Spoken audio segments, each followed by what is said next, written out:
சுந்தரம் வந்து, "மாமா நீங்க இப்படி பண்ணுவீங்கன்னு நெனச்சு கூட பார்க்கல" அப்படின்றாரு. நான் என்ன தப்பு பண்ணேன்? எப்படியும் வந்து இந்த பொருளெல்லாம் வந்து இங்க இருக்கிறது வேஸ்ட்டு தானே. அதனால தான் வேஸ்ட்டான இடத்துல போட்டேன். கொஞ்சம் பொருள் தான் இங்க பத்த முடியும். ஆனா நம்மளுக்கு தேவையான பொருளெல்லாம் தேவையில்லாத பொருளெல்லாம் நெறைய இருக்கு வீட்ல. அதெல்லாம் கூட நம்ம அங்க போட்டுக்கலாம்ல. அதுக்காக ரெண்ட் வேஸ்ட்டு தானே. என்ன வேஸ்ட்டு? தேவையில்லாத பொருளெல்லாம் எடுத்துட்டு போய் போறதுக்கு ஒரு ரெண்ட் குடுக்குறதுக்கு தப்பே கிடையாது மாப்ள. நீங்க கவலைப்படாதீங்க. நான் பார்த்துக்கிறேன் அப்படின்றாரு. சுந்தரம் பார்த்து முறைக்கிறாரு. உடனே ஜெயாவ பார்த்துட்டு, "அத்த பார்த்தீங்களா இப்படிலாம் பண்றாருன்னு சொல்லிட்டு, இதுக்கெல்லாம் இருக்குது இவருக்கு. தேவையில்லாத வேலை செஞ்சுட்ருக்காரு. விடுங்க மாப்ள பார்த்துக்கலாம்" அப்படி சொல்லிட்டு போறாங்க. ச்சே! இப்படி நடந்துச்சேன்னு சொல்லிட்டு சுந்தரம் டென்ஷன் ஆயிடுறாரு. இன்னமும் வந்து சந்திரசேகர் கிட்ட கேட்குறாரு, "அப்பா இது சூப்பர் ஐடியாப்பா. எப்படியும் அந்த பொருளெல்லாம் எடுத்துட்டோம். இப்போ பொன்னி வந்து நிம்மதியா தங்குவா ரூம்ல. ஆனா பொன்னி சாப்பிடலையேப்பா. நம்மலாம் சாப்பிட்டுட்டு பொன்னி சாப்பிட நல்லா இருக்குமாப்பா?" அப்படின்னோனே, "அதெல்லாம் புரியுதுப்பா. பொன்னிய எப்படியாவது சாப்பிட வைக்கணும். ஆனா நான் எவ்வளவோ பேசி பார்த்துட்டேன். கேட்கவே மாட்டேங்கிறா. எவ்வளோ சொன்னாலும் மாமா என்ன டிஸ்டர்ப் பண்ணாதீங்க மாமா. என்னை சங்கடப்படுத்தாதீங்க. என்னை கோச்சுக்காதீங்க" அப்படின்னு சொல்லிட்டு இருக்காப்பா.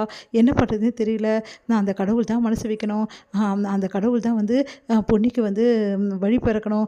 எப்படியாவது பொன்னி வந்து வயிறு நிறைய அந்த கடவுள் வந்து வழி சொல்லணும் அப்படின்னு சொல்லிட்டு சொன்னோம். ஆமாப்பா நீங்க சொல்றதும் கரெக்டு தான். கண்டிப்பா வந்து அந்த கடவுள் வந்து நம்ம பொன்னிய கைவிட மாட்டாரு அப்படின்னு சொல்லிட்டு பேசிட்டு இருக்காங்க சண்முகம். அடுத்து வந்து எங்க பொன்னி வந்து கோயிலுக்கு போறாங்க. அங்க வந்து சாமி உருகி வேண்டிக்கிறாங்க. எனக்கு ஒண்ணுமே புரியல சாமி. எப்படி இந்த பிரச்சனைய நான் தீர்க்க போறேன்? எப்படி நான் வந்து இத உண்மைய நிரூபிக்க போறேன்னு தெரியல. ஆனா நிரூபிச்சே ஆவணும். அதுக்கு நீ தான் வழி சொல்லணும் அப்படின்னு சொல்லிட்டு கண்ண மூடி வேண்டிட்டு இருக்காங்க. கண்ண திறந்து பார்க்குறாங்க. ஒரு அம்மா நின்னுட்டுருக்காங்க. அவங்கள பார்த்துட்டு, "என்னம்மா?" அப்படின்னு சொல்லிட்டு கேட்குறாங்க. "அம்மா தாயே எனக்காக ஒரு உதவி பண்ணுவியாம்மா?" அப்படின்னோனே, "சொல்லுங்க என்ன உதவி?" அப்படின்னோனே, இங்கே பாரும்மா ஒரு ஏழை பொண்ணுக்கு வயிறார சாப்பாடு போட்டு அந்த பொண்ணோட ஆசீர்வாதத்த வாங்கணும்னு வேண்டியிருக்கேம்மா. என் வீட்டுக்காரருக்கு திடீர்னு உடம்பு சரியில்ல. அவருக்காக தாம்மா நான் வேண்டுனேன். தயவுசெய்து அதை நிறைவேத்தி குடுக்குறியாம்மா? இங்கே நெறைய பேர் இருக்காங்களே அவங்ககிட்டயே நீங்க பண்ணலாம்ல." அப்படின்னோனே, "இல்லம்மா எனக்கு எல்லாரும் வந்து பார்த்தா தோணலம்மா. உன்ன பார்த்தா தாம்மா தோணுது. நீ தாம்மா தயவுசெய்து வந்து இத நிறைவேத்தி குடுக்கணும். நான் நெறைய பேர்ட்ட கேட்டேம்மா. எல்லாரும் சாப்பிட்டு வந்தேன்றாங்கம்மா. ப்ளீஸ்மா நீ வந்து கொஞ்சம் நிறைவேத்தி குடும்மா. கொஞ்சம் சாப்பிட்டு" அப்படின்னோனே யோசிக்கிறாங்க. அந்த அம்மன பார்க்குறாங்க. உடனே வந்து அங்க இருக்க அந்த கோயில் குருக்கள் சொல்றாரு, "போம்மா அவங்க பாவம் இல்லம்மா" அப்படின்னோனே, சரி ஓகேன்னு சொல்லிட்டு போறாரு. சரிங்க சாமின்னு சொல்லிட்டு, அதுக்கப்புறம் வந்து "இங்கே உட்காரும்மா" அப்படின்னு சொல்லிட்டு பெரிய வாழை இல போட்டு நெறைய வந்து சாப்பாடு, அப்புறம் வந்து எல்லாமே வந்து வடை பாயாசத்தோட சாப்பாடு போடுறாங்க. "சாப்பிடுமா நீ சாப்பிட்டா தாம்மா எங்களுக்கு நிறையும்" அப்படின்னோனே, அந்த அம்மன பார்த்து யோசிக்கிறாங்க. எனக்கு சாப்பாடு குடுக்க யாரும் இல்லன்னு சொல்லிட்டு, நீயே வந்து சாப்பாடு குடுக்குறியா? என் அம்மா வந்து எனக்கு எப்பவுமே பசியோட என்ன விடமாட்டாங்க. அதே மாரி நீயும் என்ன பசியோட விடல அப்படின்னு சொல்லிட்டு, சாப்பிட ஆரம்பிக்கிறாங்க. கடவுள வேண்டிக்கிட்டு சாப்பிட்டு முடிக்கிறாங்க. அவங்க வந்து, "ரொம்ப நன்றிம்மா" அப்படின்னு சொல்லிட்டு, "நன்றி நீங்க சொல்லாதீங்கம்மா. நான் தாம்மா உங்களுக்கு சொல்லணும்" அப்படின்றாங்க.